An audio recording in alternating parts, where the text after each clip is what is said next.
Hey folks, it's Billy DKY, the truth seeker that simplifies and demystifies. This is going to be my video on life isn't fair. And this stems from a message I was given or a question I was asked, and basically it goes like this.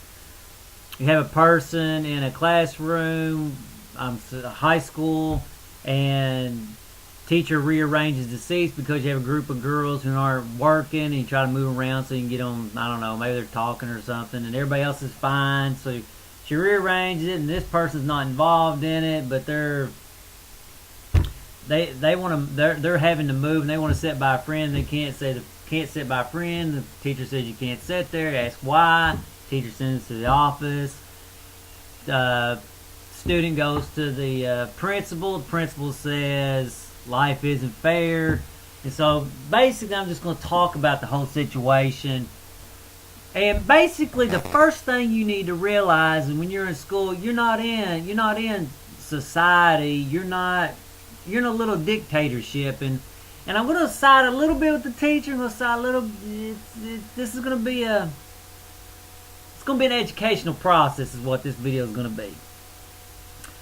As a teacher, let's say you got 30 students out there. The worst possible scenario for a teacher is to lose control of the class. So when you got a disturbance or something not going right, the teacher's like on lockdown. It sort of reminds me of over in China in Tiananmen Square when the people were unrest and they had to come in and break it down with a massive authority, and I don't know how many people they killed, but some people got hurt, probably somewhere between 100,000 people. So that's a teacher's biggest fear. So when your teacher's not letting you sit by who you want to sit by, and say you wasn't even part of the original problem, what you got to understand is what's going on through your teacher's mind. Your teacher is scared of losing control of the class. That's probably the biggest fear of your teacher. And I didn't realize that until I actually, like I said, I did my student teaching. I actually taught a class for, I can't remember, I think it was 9 weeks.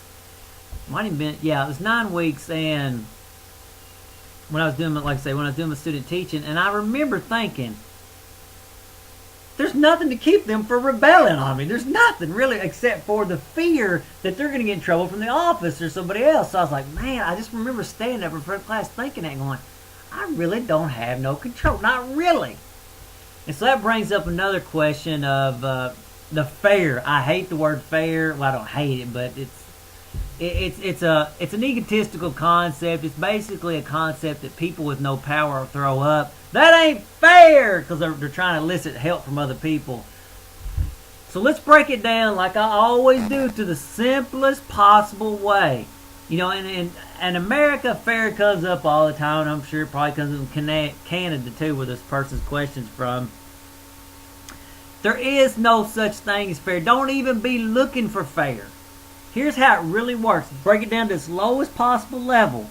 Caveman principles. Well, there's no BS. That's what I'm saying. You go to the woods, you can find out how it really works. Caveman principles. You have a right to whatever you can defend. If you can't defend it, you don't have no rights to it. There ain't no such thing as fair in caveman. I want your wife. No, she's mine. Boom.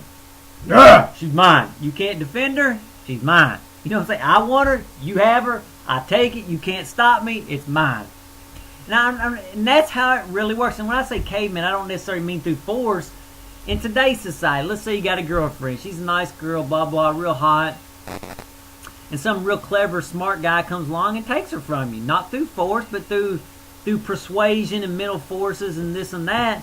Then you really had no right to it. He took what wasn't yours to begin with because you couldn't defend it.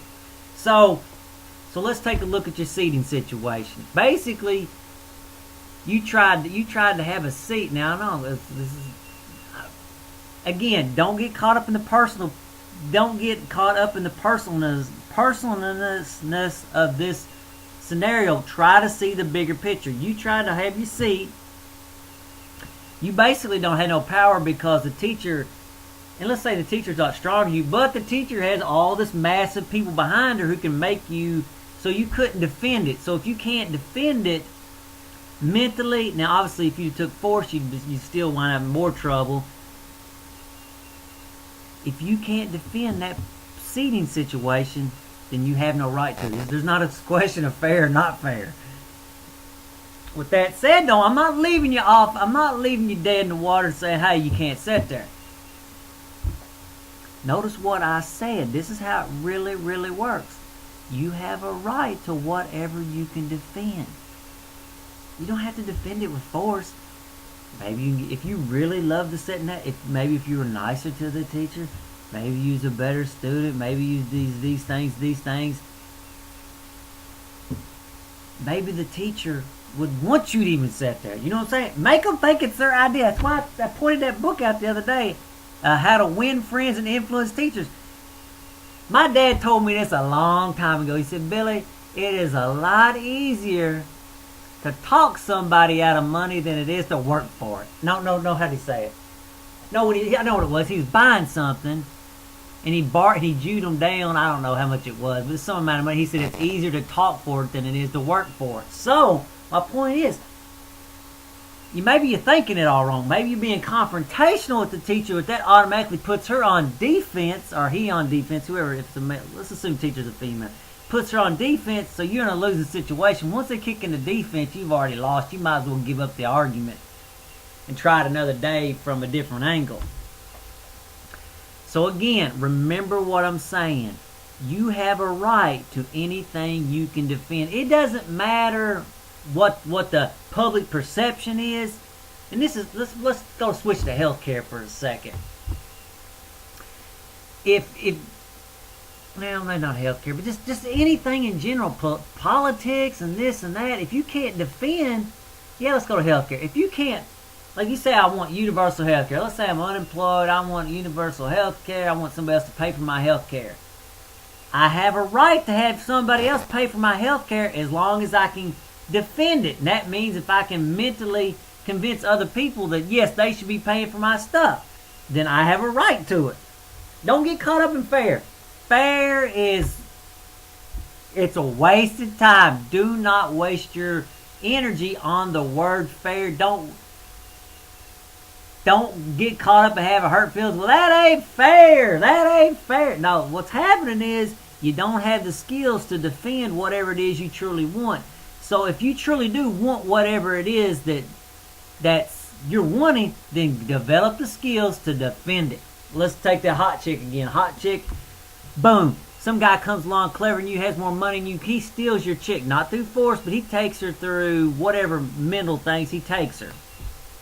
Well, if you truly want that girl, then you're going to have to develop some skills to go get her and defend it and bring it back to your side.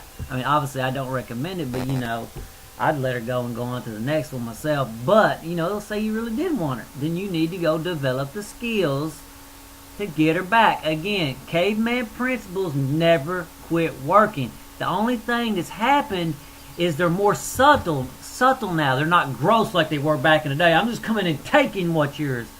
And notice again, it's the same thing with the Native Americans. The Native Americans could not defend their land, so therefore they didn't have a right to it. And the white man, he comes up and he makes all the legal jargon. It's all paperwork, so if it's on paper, it's good. The paperwork was nothing. And it's that way in anything. And it's like the same way with Tibet and China. China came in, took over Tibet. I think that's right. Anyway, they came in, took it over, and basically they was able to take it over because they had a rifle. They couldn't defend it, so you lose it. It's just that simple. It's the way it always works. Learn how life really works. Get in harmony with it. I've said that numerous times. Learn how it works.